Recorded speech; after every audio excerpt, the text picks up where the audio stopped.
अस्सलाम वालेकुम, welcome to the YouTube channel of T G math academy. Dear math learners, इससे पहले हम नाइन्थ ग्रेड की एक्सरसाइज 1.4 ऑलरेडी स्टार्ट कर चुके हैं और क्वेश्चन नंबर 3 तक हम कंप्लीट कर चुके थे।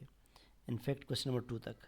अभी हम स्टार्ट करने जा रहे हैं question 3 and then we will work on question number 4। So question 3 मैंने लिया है। क्या कहा जा रहा है?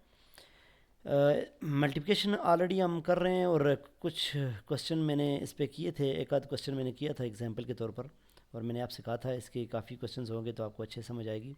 क्वेश्चन नंबर 3 में हमें गिवन है, given matrix A is this, B is this, find A B. तो मैट्रिक्स ए और बी हमें दिया गया है, क्वेश्चन मैंने आपके लिए सेट किया है। मैट्रिक्स ए की वैल्यू ये है, मैट्रिक्स बी ये, फाइंड ए बी। तो हमने ए बी फाइंड करना है। A B mean we have to multiply the matrix A with matrix B. मैं आपको ऑलरेडी पढ़ा चुका हूँ, दो मैट्रिसेस को आपस में मल्टीप्लाई करने के लिए क्या कंडीशंस है, क्या कन्फर्मेबिलिटी के लिए कंडीशंस है। पहले मैट्रिक्स के नंबर ऑफ कॉलम्स दूसरे मैट्रिक्स के नंबर ऑफ रोज़ के बराबर होने चाहिए। इसमें दो कॉलम्स हैं, एक और दो, और इसमें दो रोज़ हैं, बराबर हैं, तो इसका मतलब मल्टीप्लाई किया जा सकते हैं। अब मल्टीप्लाई कैसे करेंगे? First row will be multiplied with the first column.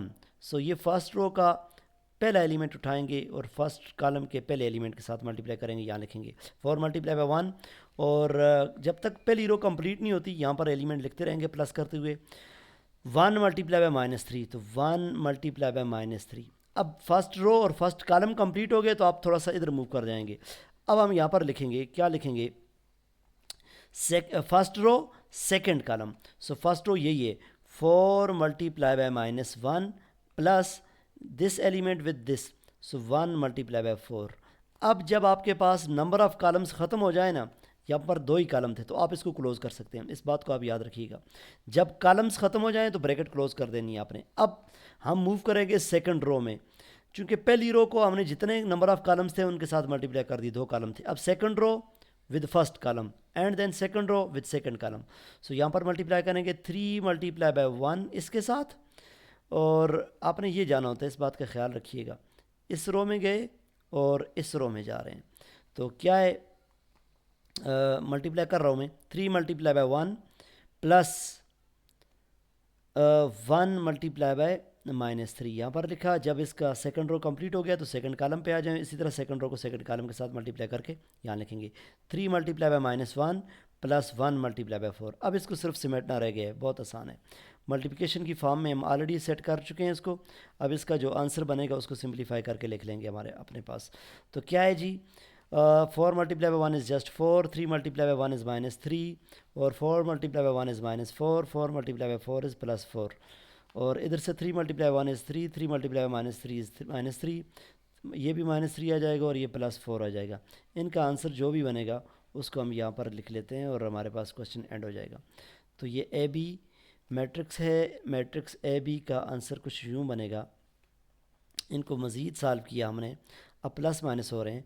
4 -3 answer आएगा 1, 4 -4 इज़ 0, 3 -3 भी 0 आएगा, और 3 -3 प्लस 1 प्लस 4 हमारे पास 1 आंसर आ जाएगा।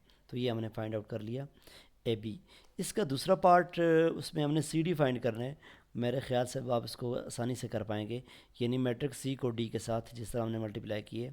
इसमें कुछ फ्रैक्शनल वैल्यूज़ भी हैं, फ्रैक्शन उसको आपने कैंसिल आउट कर देना है, इस तरह मल्टीप्लाई होगा। मैं बढ़ता हूँ क्वेश्चन नंबर 4 की तरफ। क्वेश्चन 4 क्या कर रहा है? लेट ए इज़ दिस, ए आपके पास इस तरह का मैट्रिक्स है और बी ये, फाइंड ए बी, आपने ए बी फाइंड करना है। तो ए बी फाइंड करने के लिए दोबारा चेक करें कि क्या मल्टीप्लाई कर सकते हैं या नहीं। तो मैट्रिक्स ए पहले लिखे हुए, उसके नंबर ऑफ कॉलम्स कितने हैं?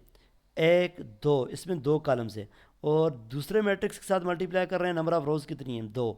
तो पहले मैट्रिक्स के नंबर ऑफ कॉलम, दूसरे मैट्रिक्स की नंबर ऑफ रोज़ आपने देखनी होती हैं, अगर बराबर हुई तो मल्टीप्लाई कर सकते हैं।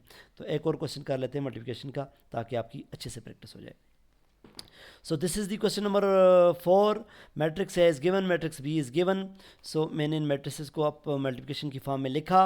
अब हम इनको मल्टीप्लाई करेंगे। तो मल्टीप्लिकेशन के लिए फिर दोबारा याद रखिएगा, पहली रो को मल्टीप्लाई करते होते हैं पहले कॉलम के साथ, इस पोजीशन में हम जाएंगे और रिजल्ट को यहाँ पर लिखेंगे। तो जब मैं मल्टीप्लाई करूँगा first row with first column, तो मेरे पास बनेगा 2 multiply by 1 plus 1 multiply by 2। जब फर्स्ट कॉलम कंप्लीट हो जाए ना, फिर आपने थोड़ा सा आगे मूव करना होता है। अब आपने आगे किधर मूव करना है? आपने जाना है पहला कॉलम पहली रो। अब पहला कॉलम, सॉरी मैं कुछ उलट कह चुका हूँ, पहली रो पहला कॉलम इसको मल्टीप्लाई किया, अब पहली रो दूसरा कॉलम, जब तक कॉलम ख़त्म नहीं होंगे तो आप आगे बढ़ते जाएंगे, तो दूसरे कॉलम के साथ मल्टीप्लाई करके ऐसे लिखेंगे 2 multiply bye 0, this 2 multiply by this 0 plus, और ये आपके पास है 1 मल्टीप्लाई बाय 1, तो 1 मल्टीप्लाई बाय 1 को यहाँ पर लिख लेंगे, तो 1 मल्टीप्लाई बाय 1 क्या है, 1 मल्टीप्लाई बाय 1। अब आपके पास जब नंबर ऑफ़ कॉलम्स मुकम्मल हो जाए ना, फिर आपने इसको क्लोज करने में, इसको पिछले क्वेश्चन में भी आपको बता चुका हूँ, ये इंपॉर्टेंट पॉइंट है, इसको आप ध्यान में रखिएगा। जब आपके पास नंबर ऑफ़ कॉलम्स कंप्लीट हो जाएं, इसको क्लोज कर देंगे, ब्रैकेट क्लोज कर देनी है आपने। अब पहली रो को जितने भी कॉलम्स थे उनके साथ मल्टीप्लाई कर दिया, अब हम जाते हैं दूसरी रो की तरफ। दूसरी रो ये है, तो इसको मल्टीप्लाई करेंगे पहले कॉलम के साथ, इसी तरह इधर मल्टीप्लाई करेंगे और रिजल्ट नीचे लिखेंगे। तो क्या है जी, 3 मल्टीप्लाई बाय 1, ये वाला 3 मल्टीप्लाई बाय ये वाला 1 प्लस 0 मल्टीप्लाई बाय 2। इसको हम इधर ही क्यों लिख रहे हैं, क्योंकि अभी रो मुकम्मल नहीं हुई। जब तक रो मुकम्मल नहीं हुई तो एलिमेंट आपने इधर ही लिखने हैं। जब ये रो मुकम्मल हो गई और ये कॉलम मुकम्मल हो गया, अब हम जब दूसरे कॉलम पे मूव करेंगे ना, तो इसको यहाँ पर लिखेंगे। तो 3 multiply by 0 plus 1 multiply bye 0 multiply by 1, अब ये हमारे पास आ गया। अब ये मैट्रिक्स हमारे पास अभी तक ख़त्म नहीं हुआ, अब हमारे पास तीसरी रो भी रहती है इस मैट्रिक्स की, तो इसमें 3 रोज़ थी, तो हमारे पास सेकंड रो भी मल्टीप्लाई होगी। अब तीसरी रो की बारी है। अब हम क्या करेंगे, third row will be multiplied with the first column and then also we will multiply the third row with the second column and the result will be written here. So हम यहाँ पर लिखेंगे, थोड़ा सा मैं इसको नीचे ले आया हूँ तो यहाँ पर लिख लेते हैं, -1 मल्टीप्लाई बाय ये वाला 1, ये वाला -1 मल्टीप्लाई ये वाला 1 प्लस 4 मल्टीप्लाई बाय 2 यहाँ पर लिखा, और से अब दोबारा जाएंगे दूसरे कॉलम की तरफ इसी रो के साथ, -1 multiply bye 0 plus 4 multiply by 1। तो ये थी चीज़ जिसको आपने समझना था, बाकी तो सिर्फ इनको सॉल्व करके कैलकुलेशन ही है, उसको लिख लेने हैं। तो अब हमारे पास क्या बनेगा, 2 मल्टीप्लाई बाय 1 2 यहाँ पर लिखूँगा मैं, और 1 मल्टीप्लाई बाय 2 भी ये 2 बनेगा, और 2 multiply bye 0 0 plus 1 multiply by 1 यहाँ पर लिखा, 3 multiply by 1 is 3, 2 multiply bye 0 is 0, 3 multiply by 0 0, 1 multiply bye 0 0, और इधर आऊँगा तो 1 multiply by -1 plus 4 time 2 is 8, -1 into 0 0, 4 into 1 4। अब इनको प्लस करना है, तो 2 + 2 इज़ 4, और 0 + 1 इज़ 1, और 3 + 0 इज़ 3, और 0 + 0 इज़ 0, और 1 -1 + 8 7, और लास्ट में 0 + 4 4। सो स्टूडेंट्स, आपने यहाँ पर देखा कि जब आपके पास कुछ मुख्तलिफ कॉलम हो, पिछला तो स्क्वायर मैट्रिक्स था, इसमें नंबर ऑफ़ कॉलम्स मुख्तलिफ थे, यानी कि 2 कॉलम, आल्दो वो कंडीशन तो फुलफ़िल कर रहा था, 2 कॉलम और 2 रोज़ थी, मल्टीप्लाई तो तब किया लेकिन रोज़ की तादाद अलग थी, तो इस मैट्रिक्स को कैसे मल्टीप्लाई करना था हमने किया। अब इसका पार्ट नंबर 2 आप अगर देखें, आप पार्ट नंबर 1 में आपसे कहा गया था फाइंड ए बी, जो कि हमने फाइंड कर दी ए बी।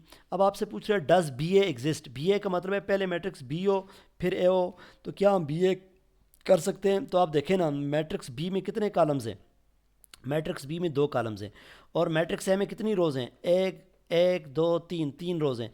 तो क्या 2 3 के बराबर है, यानी मैट्रिक्स बी के number of column matrix A के बराबर है, नहीं बराबर, तो इसका मतलब है B A does not exist. So part 2 का आंसर आप कर देंगे B A does not exist.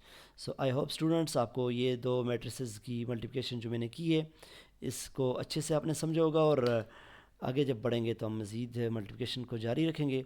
आज का लेसन यहाँ पर एंड करते हैं। अल्लाह हाफ़िज़।